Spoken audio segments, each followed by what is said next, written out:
ठीक है, yes everybody. क्या बेटा अब हम शुरू करें क्विक रिवीजन समाप्ति एक्सप्रेस? एक बारी मुझे बता देंगे हाउ इज द जोश, हाउ इज द जोश एवरीवन, हाउ इज द जोश to start with quick revision? अपने नोटबुक को बेटा फोल्ड कीजिए, बंद कीजिए और एक बारी याद कीजिए कि हमने पिछली क्लास में क्या पढ़ा था। ग्लैंड्यूलर एपिथेलियम जो कि बेटा स्पेशलाइज्ड होते हैं सिक्रीशंस के लिए। अब बेटा बिल्कुल सीरियस होकर पढ़ाई करो, ठीक है। स्पेशलाइज्ड होते हैं मैम सिक्रीशंस के लिए, उनमें क्यूबॉइडल सेल्स होते हैं या कॉलमनार सेल्स होते हैं, फ्लैट सेल्स उसमें बिल्कुल भी नहीं होते। They are specialised for secretions and they are classified into different types on the basis of number of cells. They can be classified into unicellular glands and multicellular glands, जहां एक इकलौता cell gland की तरह काम कर सकता है। For example goblet cell जो आपके एलिमेंट्री कैनाल में मिलता है, आपके जीआई ट्रैक्ट में मिलता है, that secretes mucus is unicellular. Multicellular group of cells मिलकर कोई सिक्रीशन को बना रहे हैं। मल्टीसेल्युलर आपके मैक्सिमम ग्लैंड्स होते हैं, salivary gland, sweat gland etcetera.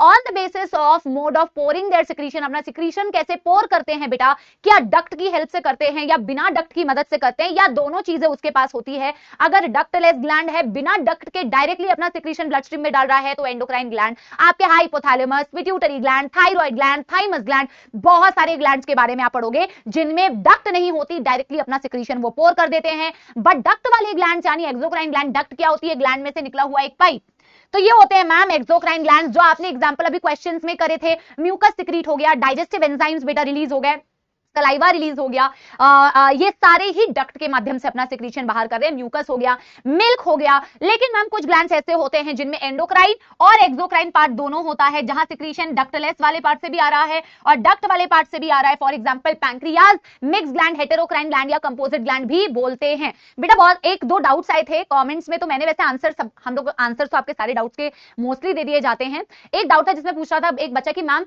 हमें 3 मार्क करना है या 2 मार्क करना है, अगर पूछा जाए on the basis of mode of pouring their secretion, they are classified into 2 type या 3 टाइप। ऐसा बच्चा पूछ रहा था कि मैम एनसीईआरटी में तो सिर्फ एंडोक्राइन एक्सोक्राइन दिया हुआ है, बट आपने हेटेरोक्राइन भी बताया है। तो पहली बात तो मैं आपको ये बता दूं कि हेटेरोक्राइन भी एक टाइप होता है बेटा, जो केमिकल कोऑर्डिनेशन वाले चैप्टर में मेंशन्ड है। हमें science as a complete subject पढ़ना है, 11th अलग 12th अलग, चैप्टर्स अलग नहीं है ना बेटा, कंबाइंड है। तो जो चीज आपको पढ़नी है ओवरऑल आगे, तो आपको वो यहीं पे बताई जाएगी। दूसरी बात, कभी भी ऐसा क्वेश्चन नहीं आएगा जहां आपको ऑप्शन में 2 भी दिया हो और 3 भी दिया हो और फिर आपको बेटा अब बताओ कि 2 होगा या 3 होगा, ऐसा नहीं होगा। लेकिन इंफॉर्मेशन आपको सारी होनी चाहिए। फिर हमने पढ़ा compound epithelium, multi layered epithelium होती है, जिसका काम सिक्रीशन एब्जॉर्प्शन में कम होता है, प्रोटेक्शन देना आपका मैक्सिमम काम होता है। कंपाउंड एपिथेलियम को वैसे 2 पार्ट्स में क्लासिफाई करते हैं। एनसीईआरटी में दोनों कैटेगराइजेशन नहीं दी हुई, मैंने आपको बताया था। एक स्ट्रेचेबल होती है ट्रांजिशनल एपिथेलियम, आपके ब्लैडर में जैसे प्रेजेंट होती है, यूरिनरी ब्लैडर, और एक होती है बेटा जो नॉन स्ट्रेचेबल हम बोलते हैं, जिसे हम स्ट्रेटिफाइड एपिथेलियम बोलते हैं,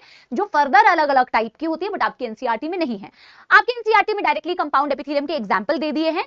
कहीं पे लिखा हुआ है कि ये कंपाउंड एपिथेलियम केराटिनाइज्ड है, कहीं पे लिखा हुआ है ये कंपाउंड एपिथेलियम नॉन केराटिनाइज्ड है। तो मैंने आपको ये समझाया था कि जैसे आपने बोला कंपाउंड एपिथेलियम 2 प्रकार की हो गई, एक ट्रांजिशनल एपिथेलियम जो स्ट्रेचेबल है, एक बेटा स्ट्रेटिफाइड एपिथेलियम जो स्ट्रेचेबल नहीं है, जिसमें आपने मॉइस्ट और ड्राई सर्फेसेस के ऊपर ये प्रेजेंट होते हैं। इसका एग्जांपल पढ़ा था, जैसे आपकी बकल कैविटी हो गई है ना, जैसे आपकी बकल कैविटी, आपका ईसोफेगस, आपकी फेरिंग्स। ये फेरिंग्स क्या है बेटा, किसी बच्चे ने ये भी डाउट में पूछा था, ये आप पढ़ते हो, ये कॉमन पैसेज होता है फॉर फूड एंड एयर। तो ये आपकी बकल कैविटी, आपका फेरिंग्स, आपका oesophagus, vagina, all these and बेटा लार्जर डक्ट ऑफ ग्लैंड्स, बड़ी जो डक्ट होती है, जैसे पैंक्रियाटिक डक्ट आपने पढ़ा या आपने सलाइवरी ग्लैंड की डक्ट पढ़ा, उसमें भी यही कंपाउंड एपिथेलियम प्रेजेंट होती है। ये सारी मॉइस्ट सर्फेसेस है। ड्राई सर्फेसेस में बेटा आप ये पढ़ते हो, आपकी स्किन के ऊपर केराटिनाइज्ड स्ट्रेटिफाइड एपिथेलियम होती है। डन डन डन डन, जल्दी बताओ, डन डन डन डन बेटा, हमने पढ़ लिया है। डन डन डन बेटा, यस एवरीबॉडी, एक दिल बना दो बेटा। हमने पूरा रिवाइज भी कर लिया, हमने क्वेश्चंस भी पढ़ लिए, मतलब शुरुआत हमारी एकदम बेहतरीन हो चुकी है।